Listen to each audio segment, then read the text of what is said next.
Good morning, everyone. Welcome to Pre-Market News and Views by In the Money Stocks. Today's date is April 28th. It is a Thursday, so we're nearing towards the end of the week. It's been quite a rally in the market off the Ben Bernanke bounce. Really, we could call it just a decimation of the U.S. dollar, and the market continues to inflate higher. So let's call it what it is. So first off, I'd like to point out that the futures are trading down about 1.5 this morning. They seem to be stalling after the big rally. We could just take a look at the daily chart here. We've had a pretty steep move over the last week or so, and it's a very, very sharp move higher. You have to think the market probably wants to stall out around here, but you never know. Maybe the inflation rally just continues. But in any case, the futures are just trading down 1.5 to 149.50 at the moment. They're flipping back and forth. Not really a big deal. This is typical after a big two-day move that we've seen in the market. So we have to go to the culprit of the rally, and that simply is the U.S. dollar index. So you can see the U.S. dollar index today is trading down around 28 cents to a fresh new daily chart low, which is 73.23. Let's just move over to the daily chart quickly, and you'll see that the dollar has been decimated.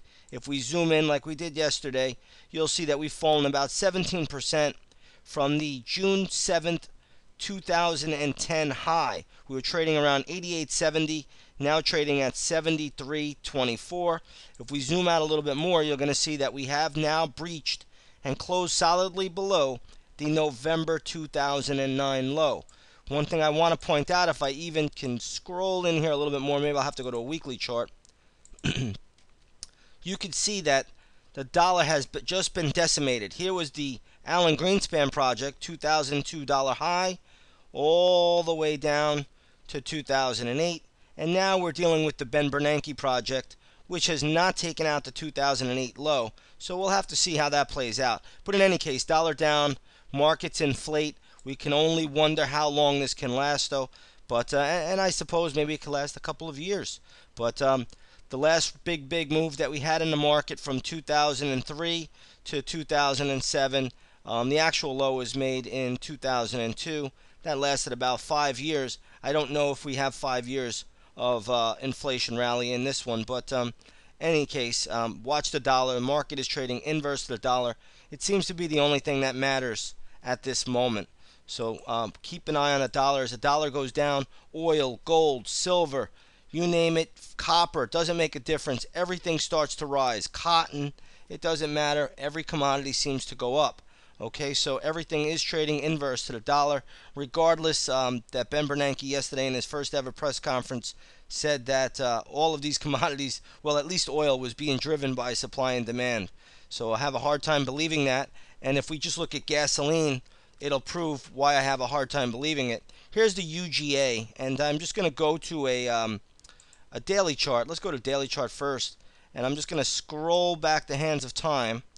And we're going to go back to QE2. This is exactly the date when QE2 occurred. Let me get my cursor on there. Okay, so you see right around late August 2010, the UGA, which is United States Gasoline Fund, was trading right at 30 bucks, and now it's at 55.41, a new 52-week high. And you could do the percentages here. It's just a staggering climb, but there is no inflation. Okay, so let's go back and look at a few other things. We have to talk about gold and silver immediately. Let's go right to the GLD. GLD, another new all-time high yesterday. Took off like nobody's business after the Fed press conference, and Ben Bernanke said that he will keep rates at 0% for several quarters to come. Today you're getting a little bit of a pullback from the morning highs, but you're still up to new highs here on the GLD, and it's just a tremendous move. Same thing goes for SLV, which is silver. What can you say? Silver had a big, let me just get rid of some of these lines here. I'll clean this chart up for us so we could see it more clearly. But silver had a big sell-off on humongous volume, 2 days, and now we're right back up to that old high. We have not really surpassed it much on a closing basis, but if we do, silver could go higher. I mean, that was just a huge move yesterday on very good volume. Wasn't as much volume as the sell-off bar of 3 days ago, but nonetheless, it is huge volume, and that indicates that it may be able to make a push higher I have to give silver the upside bias in this kind of an uptrend. But it is just a tremendous move. If you want to look at the intraday chart, you could see yesterday. Here where the rates were released at 0%. This is the FOMC meeting announcement. Ben Bernanke's statement came out right here, 2:15, and you see silver just take off, and even made a move late last night. So again, tremendous move in all the commodities, and you just have to respect it, what you're seeing right now, and we'll see where we go from here. Okay, USO, we have to talk about that. Very good move on USO, tremendous. And again, oil is holding up very strong. We're right back up towards the highs. We have not broken out yet. And remember what I said yesterday, resistance is still on that daily chart until we break out. So again, very good move on USO today. The USO looks to be trading down about 30 cents or so, 25 cents. Spot crude is down about 10 cents. It's still trading around 112.69. The Middle East is still in shambles. Turmoil there still exists. Anybody that's followed the Middle East over the years knows that those problems don't go away anytime soon. So we'll have to take it in stride. But again, this is all about the dollar. It really is. We could talk about the Middle East problems or disruption in oil supplies, whether it's in Libya or Nigeria or somewhere else. The truth of the matter is, as long as Saudi Arabia does not have a disruption problem, the oil continues to flow, and that's really the big catalyst there. If Saudi Arabia comes into a disruption problem, you'll certainly, in my opinion, see a super spike in oil. So again, that's not occurring at the moment, and oil is remaining very high, really on the back of the falling dollar. Okay, so let's take the dollar in stride. Traders, short-term traders like me, scalpers, keep one eye on the dollar at all times. If the dollar seems to catch a bid, then realize that the overall indexes will go south, and many of the leading stocks will turn down. Now, stocks in the news today, you have to look at Akamai. Reported after the bell yesterday, not well received by the market. The stock is getting crushed this morning. I mean, obliterated. So it was trading up around $41 or so in the aftermarket, and then just sold off sharply. Now trading down around $36 or just below it.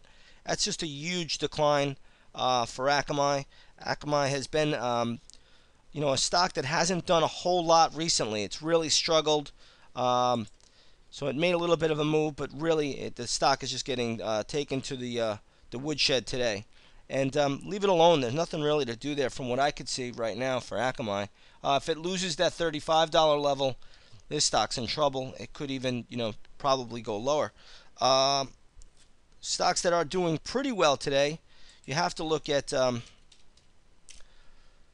insurance giant right here, AET, really having a very nice move. Stock is doing very well. From what I could see, there really are no problems here. Pretty good day so far. So everybody likes this name so far. I really can't find many problems with it, and looks good. So you got AET trading up. You also have, I believe, CEG trading up. That's up a little bit, has come in a little bit, but that is having a positive day. And you have ticker symbol S, which is Sprint, everybody knows. That one is trading up a little bit as well before the bell.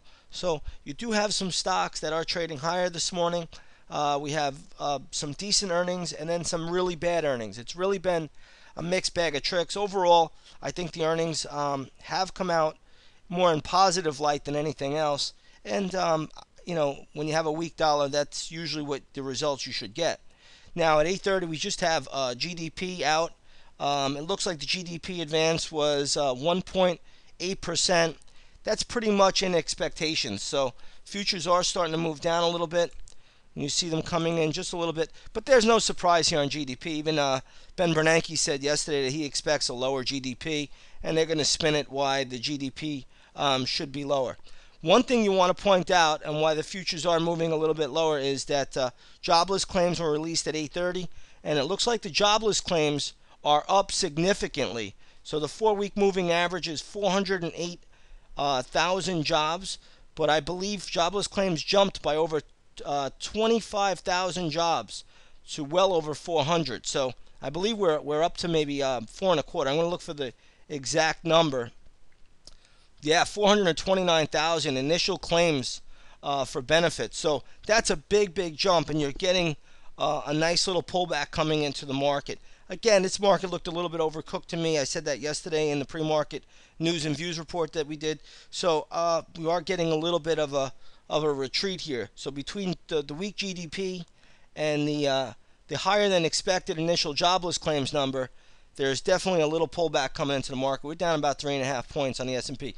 Again, what everyone needs to do is just focus on the dollar. Okay, this is what you want to watch. The dollar seems to save the day constantly. If you look at yesterday's U.S. dollar index action, okay, very, very important. And I'm just going to pull this up here so you can see. We topped out right around 1050, and look at the decline in the dollar throughout the rest of the day. It was just a brutal, brutal sell-off. And I know it doesn't look like a lot. Those of you that are not familiar with using the dollar index, it doesn't look like a lot because it's only about 60-cent decline. But a 5-cent decline will move the markets. You get a 60-cent decline, you get a big move. And yesterday obviously had the big rally. So in any case, the dollar has since fallen lower, and now it's even coming in a little bit again. Watch the dollar. If the dollar starts to move down, that's when the markets will make a move higher. So again, we're down about 3.5 points on the futures at the moment, but that's just because the dollar is starting to get a little bit weak here and start to fall a little bit. Okay, U.S. dollar index for the day is down 36 cents. I think everything's all about the dollar, and I made that very, very public going forward.